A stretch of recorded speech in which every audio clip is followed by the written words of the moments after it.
Hey, everyone. Tiffany Mensah here. It is April 24th, 24. What's the significance of that?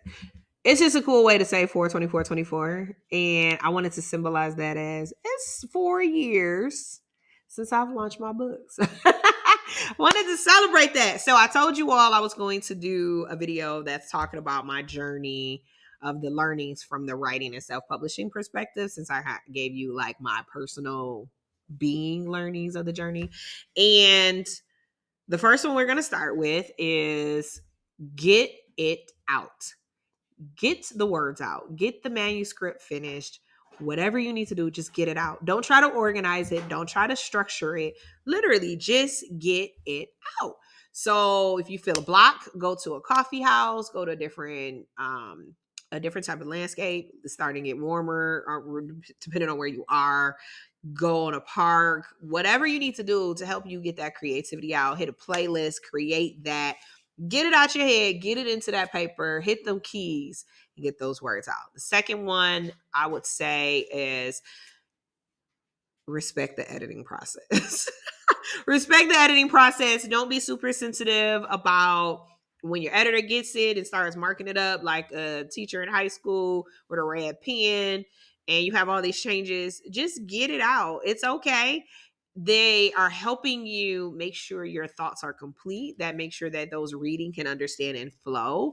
And I was super sensitive the first time around. Not even gonna hold you up. I was like, what? Why? What? There's a difference in someone trying to change your whole manuscript versus someone that's literally trying to help you produce the best manuscript. And I will tell you, I am quite spoiled now. So I look forward to the editing process. I don't challenge it anymore. And if you've gone through that, I tell you, don't be sensitive, embrace it. And then if you feel like you don't need an editor because you might have Grammarly or you're using the spell check, I advise against that. There are different types of editors. Research the best one that you have and make sure you're producing the best product out there. Which then leads me to adhere to the timeline. Just surrender. With me being a certified project program manager, naturally, I try to like, all right, here's the timeline and present that to my self-publishing assistant. Shout out to Monique. She was like, yeah, no. But, because I manage timelines every day. She was like, no, we're not doing that. But no. So I had all these different dates in mind about this is how we're going to do it. This is how it's going to go. This is the marketing campaign. I was booking venues. The book wasn't even finished editing yet. The first round, and she was like, I just need you to calm down. The third time around, when I realized the third option of dates that I couldn't get, AJ was like, have you talked to God about what he wants this book to be? And I was like, no, why would I do that? I mean, he wants me to produce this book. I don't feel like AJ was like, if you don't go pray and find out what that date is supposed to be.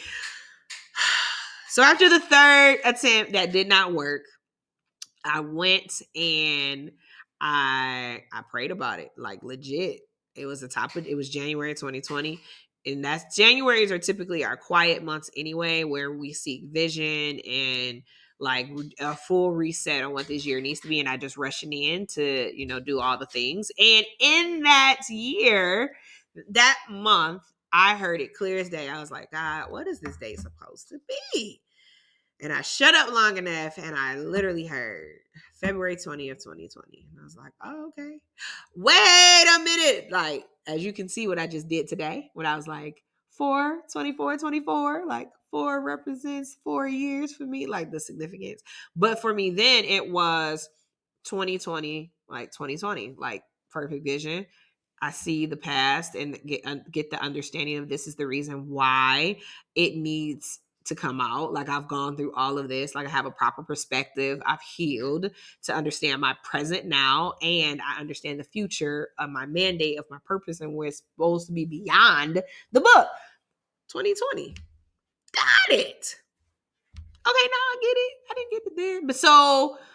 But if I kept trying to push the book out when I thought it needed to be, it wouldn't have been positioned correctly because I didn't know, you didn't know that COVID-19 was going to happen 1 month later. Not even 1 month later. It was a couple of weeks later after launch, which positioned it even better, unfortunately, because the stay at home, you already had the pandemic of domestic violence happening. And now you have these stay at home orders that are going on. And you have kids that are in the front row watching this happen in their houses, and more instances of domestic violence is increasing. So now it's positioned to be the solution to the voice of children that hasn't been necessarily front and center. Now you're starting to see more conversations that are happening that is also factoring in those experiences as well. But again, had I kept trying to lean onto my own understanding, wouldn't have been positioned the right way. So now just surrender to the timeline. When it's supposed to come out, it will come out. It's cool to have a tentative date, but remain flexible because you never know what might happen. Then leads into, don't settle with your creativity. Because I am a creative, I'm used to marketing is also a part of my background, and advertising. I have a particular eye when it comes to my branding, when it comes to different artwork, when it comes to different proofs. I'm looking at probably different things the average eye wouldn't. And I found myself about to compromise for my book cover. I was literally about to compromise. And I remember AJ saying, does it speak to you? Is it talking to you? And I was like, well, no, I just want to. He was like, no, we are not doing that. You know how you are. And he is absolutely correct. And even Monique, my self-publishing assistant, was like, are you sure? No, I'm really not. I'm really not. So why are we doing this? So had I just compromised on that just for the sake of pushing something out, I would not have the cover that I am deeply in love with, like when I saw it. And let me even tell you about that process, because I wasn't trying to be disrespectful to her process. I didn't even know there was a process on it. But I remember this guy I went to college with. Now, again, my book was a manuscript that started as my final college paper in 2006. And here we are, 2019. And I hadn't seen him since probably even after college. We would see each other at different church events and different stuff on Facebook. When college, it was Facebook for college students. And I remember I was like, I want Marlon to do the cover. Now, what worked out for me though, because I know Monique, and Monique would not have just let me bring in anybody else out of her process, because a part of the do it for you, she has a squad that handles all of that for you from the designs. And I was like, but hey, Marlon. I called Marlon on my own. Hey, I know we ain't talked since college. How you doing? What's up? I was praying and I felt like you should do my cover. Now, thankfully, Monique knew Marlon, and Marlon had done Monique's covers. So that worked out for my good. So Monique then absolutely just like, you know what? You're just doing too much. So Monique and Marlon worked together. And there were a couple ones, again, I wanted to, but I'm like, nope, I'm not going to compromise because the first rounds earlier, no, we're not going to do this. So Monique and Marlon worked together to produce what I absolutely loved. And when I saw it, I was like, that's it. That is it. From the cover to the back to the spiral. I love it. Again, that takes time. That all goes into the timeline. So now once you got that, now we're dealing with the interior design, which I had a particular way I wanted that to be. Like, I am very particular. It is the creative side of me. And I've just come to embrace it. And I feel like those that are around me that work with me in this area just know, like, all right, we just gotta embrace this part too. It's okay. So in addition to that, don't settle for your creativity just for the sake of trying to put something out there. Like, don't do it. Okay.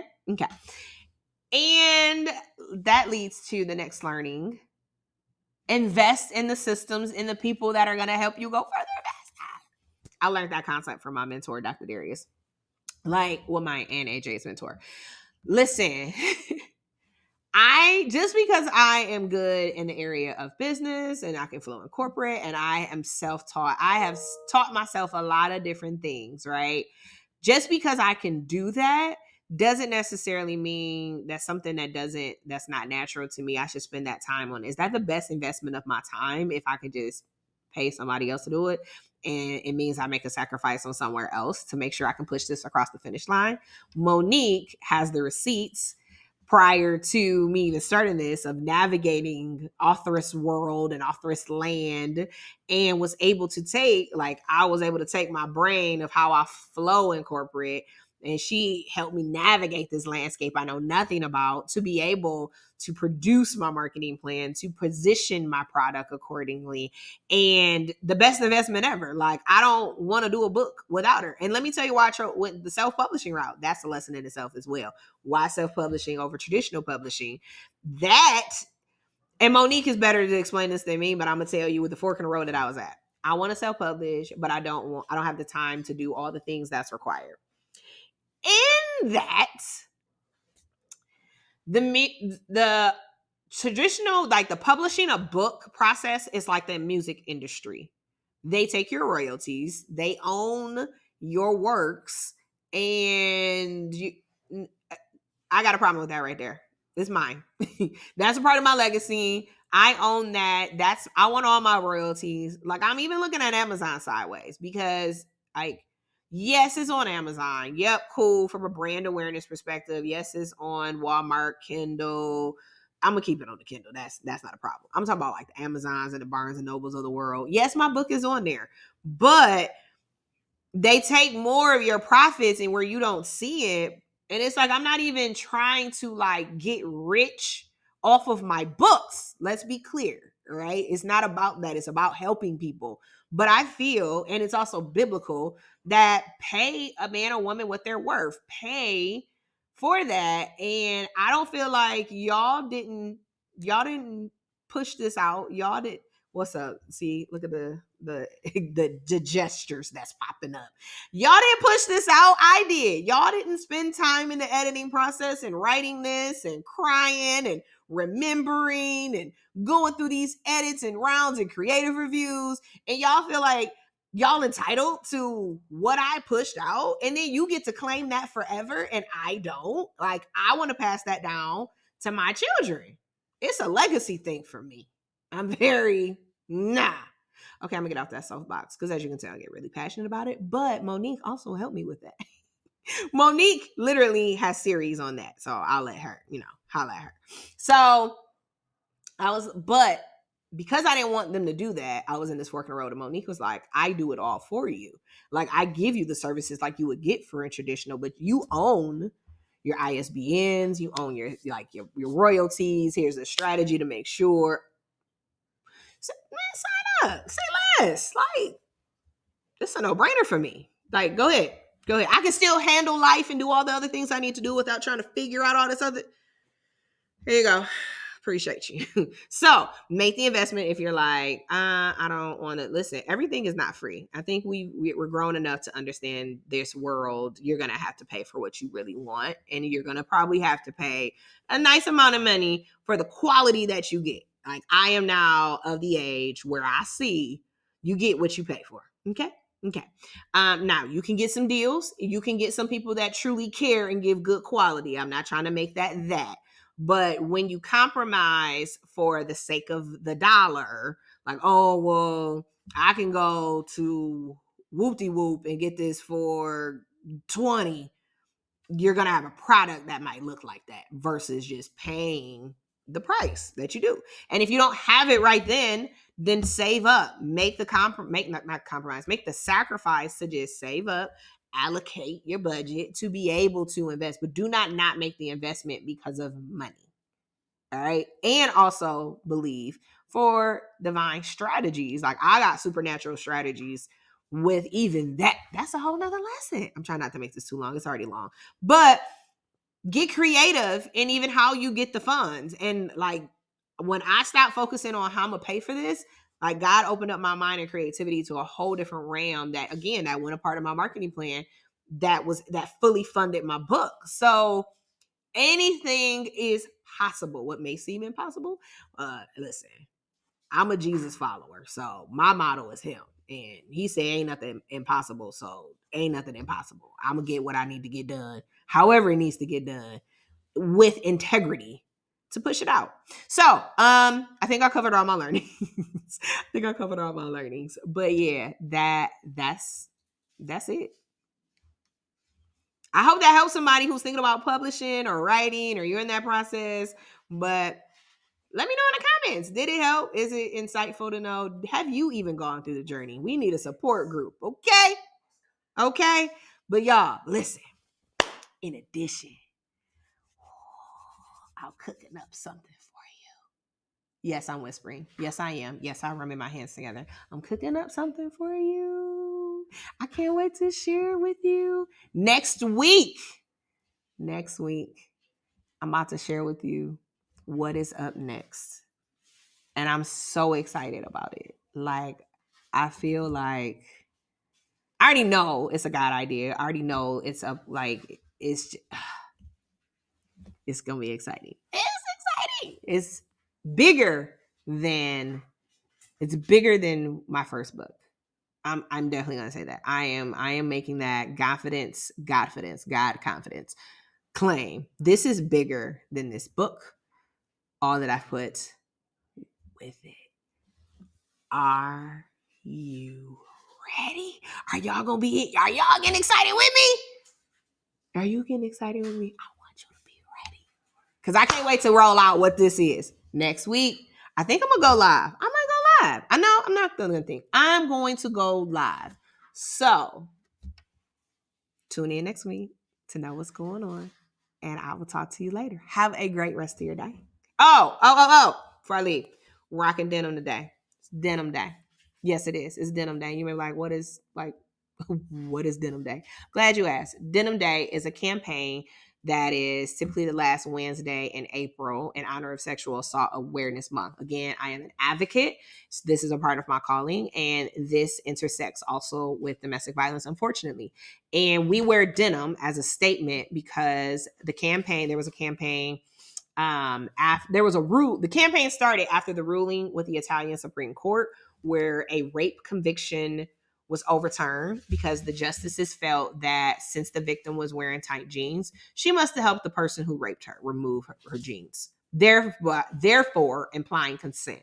So the next day, the women in the Italian parliament came to work wearing jeans in solidarity with the victim. So Peace Over Violence developed the Denim Day campaign in response to that case and the activism around it. So since then, what has been started is Denim Day to bring awareness to victim blaming and destructive myths that surround sexual violence. It has grown into a movement. Actually, it's 25 years today, if I'm not mistaken, and it makes it the longest running sexual violence prevention and education campaign in history. So we ask, and we do, and we wear denim as a fashion statement to let it be known that we are in protest against misconceptions that surround sexual violence. So in case you were wondering, you may have not, you may be like, oh, she got on a jean jacket.